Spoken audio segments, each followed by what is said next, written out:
بسم الله إن الحمد لله نحمده ونستعينه ونستغفره ونعوذ بالله من شرور أنفسنا وسيئات أعمالنا من يهده الله فلا مضل له ومن يضلل فلا هادي له أشهد أن لا إله إلا الله وحده لا شريك له وأشهد أن محمدا صلى الله عليه وسلم عبده ورسوله رب اشرح لي صدري ويسر لي أمري واحلل عقدة من لساني يفقه قولي أما بعد السلام عليكم ورحمة الله وبركاته. Welcome, dear brothers and sisters, to Borderless Arabic.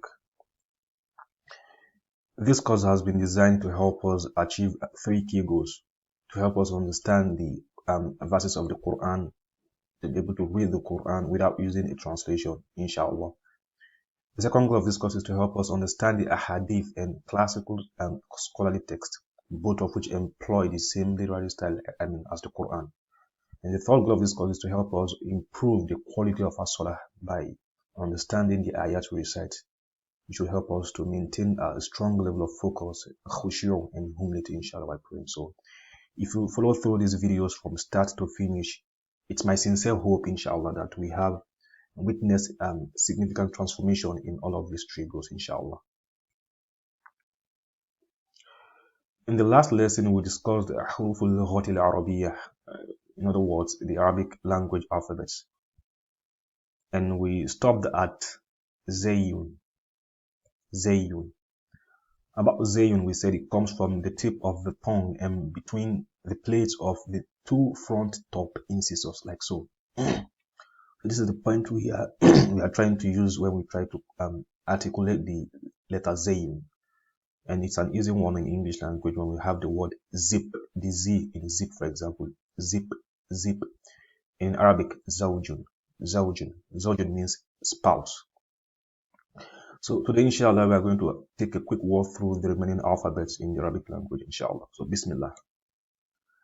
After Zayun comes this letter here called Sin. Sin is pronounced using the tip of the tongue and between the plates of the two front top incisors, like so. Here, this region here. And in English, we have the example Sin, the S in Sin, for example, Sin. In Arabic, Salamun, Salamun, Salam, Salamun, it means peace. Next is this called Shin. Shin. Shin is pronounced using the middle of the tongue and opposite this region from the roof of the mouth, like so. So just like the Jin, we are trying to hit the middle point here hit this middle point of the tongue to the roof of the mouth. And we'll try to pronounce Shin. As an English word, sheep and shaitan in Arabic, which means devil. After Shin, we have this letter called Sod. Sod. Using the tip of the tongue and between the plates of the two front top incisors, like so. Now, Sod comes from a similar location to Sin. Sin. But the difference is we see from this picture here, we are trying to raise the rear of the tongue now, to raise it on high, to strike and hit the roof of the mouth as well. So it makes that Sod is thicker and heavier on the tongue than Sin. Sod. So we don't have an exact letter in the English language for this word, but we have in Arabic, for example, we say Sawtun, Sawtun, Sawtun, Sawtun. Sawtun means voice. So it's similar to the S sound in the word sword. So a little bit darker and stronger. Sword in English, sword, and Sawtun in Arabic. Then we have this here called board. Comes from one or both sides of the posterior two-thirds of the side of the tongue, and what lies opposite this region from the upper molars of the gum area next to the upper molars and the gum area next to the upper molars. Now, this is quite a little bit tricky because we are trying to use parts of the tongue we scarcely use for words to pronounce or say anything in English language, for example. So now it becomes difficult for us to pronounce clearly and correctly this word, this letter board. So we are trying to use this left region here, or this right region in blue, or both sides. But for most people, it's the left that tends to be easier. So it depends on what you find most comfortable for you, more comfortable for you, inshallah. So we don't have an exact, again, letter in English language for this. So in Arabic, when we say the word boroba means to hit or to beat someone. Hit or beat someone. Then we have ball, ball, ball, using the tip of the tongue and the gum line of the two front upper incisors now, like so.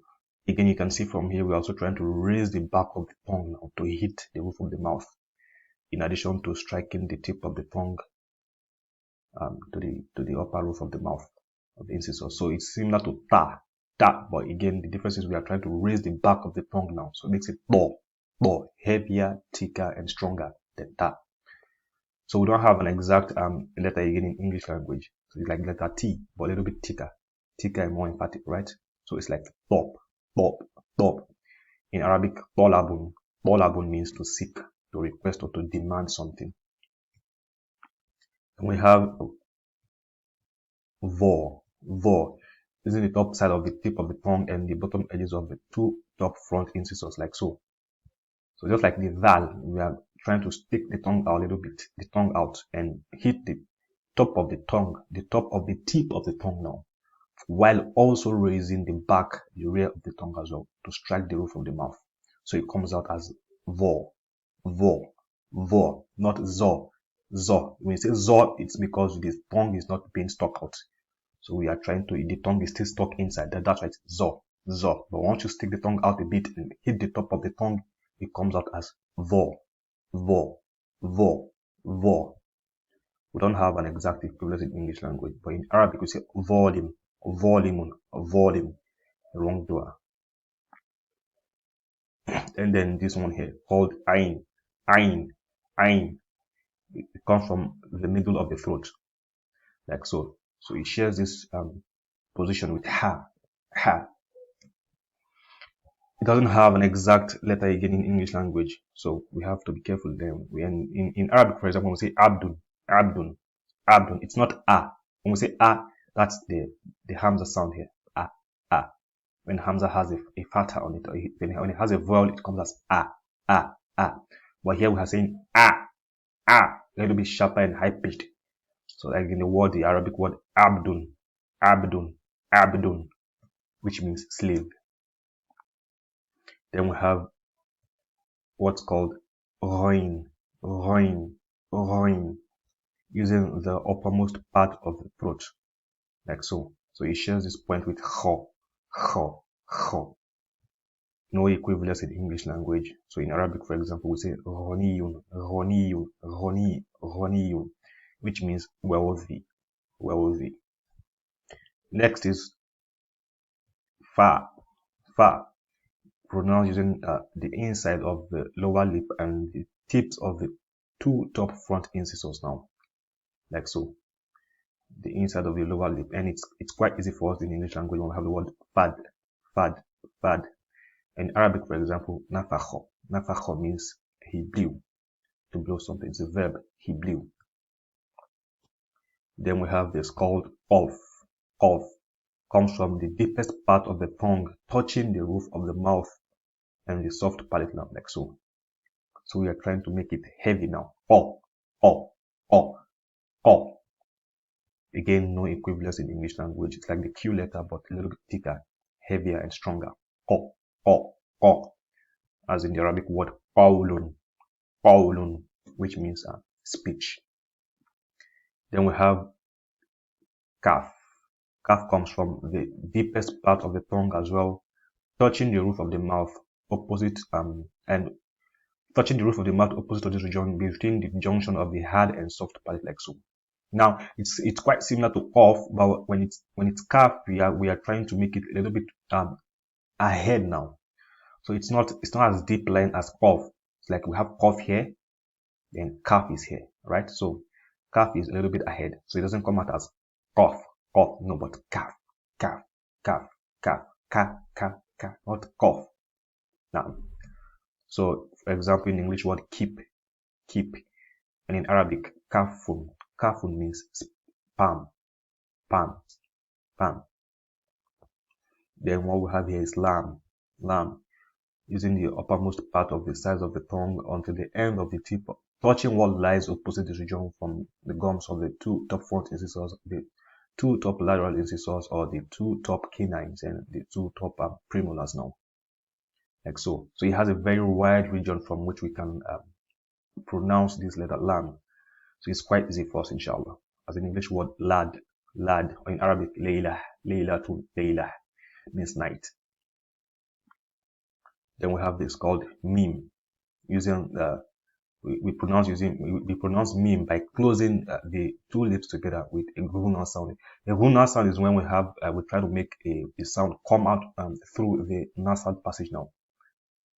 Mim, mim, mim. As an English word, map. In Arabic, malakun means angel. Then we have noon. Noon comes from the tip of the tongue and what lies opposite this region from the gum of the two front top incisors and slightly forward on the gums than the letter raw. It also has the huna sound again, just like the meme. When we say an, for example. So in Arabic, when we say like not, the end in not. And in Arabic, naharun, which means daytime. Then we have this called ha, comes from the deepest part of the throat, like so. So it shares this region with the first letter we studied, the hamza, ha. So it's quite similar to the ha sound we studied earlier on, the ha. But the difference is we have to make this one soft and quite gentle on the throat. It's not harsh. So when we say ha, that's the first one here. But ha is softer and we make it a little bit soft on the throat. It's soft and doesn't come out as harsh as the first one here. So ha, then ha. As an English word, hurricane. In Arabic we say huwa. Huwa means it's a pronoun meaning he. Then we have this called wow. Wow is pronounced by making the two lips come together in a circular form without them meeting completely. So we're not trying to close the two lips completely, but just a little bit close in a circular form. For example, as you can see what we have here. What. So the two lips come together, but we don't actually close them completely. As in the English word wall. In Arabic, wasatun, which means middle. And we have the last letter here, inshallah, called ya. Ya is pronounced using the middle of the tongue and opposite this region from the roof of the mouth, like so. So it comes from the same region as we have the jim and the shin. You try to raise the middle of the tongue to stick to the top of the roof of the mouth. And for example, in English word yam. In Arabic we say yawmun. Yawmun means day. So with that, we've come to the end of lesson 1, a quick wrap of the Arabic language alphabets. So inshallah, in the next lesson, we're going to discuss the types of Hamza and how we make these letters in the royal forms, inshallah. So if you enjoyed this video, have feedback and thoughts, let us know in the comment section. Inshallah, until next time, subhanaka wa bihamdika ashhadu an la ilaha illa anta astaghfiruka wa atubu ilaik. Wassalamu alaikum wa rahmatullahi wa barakatuh.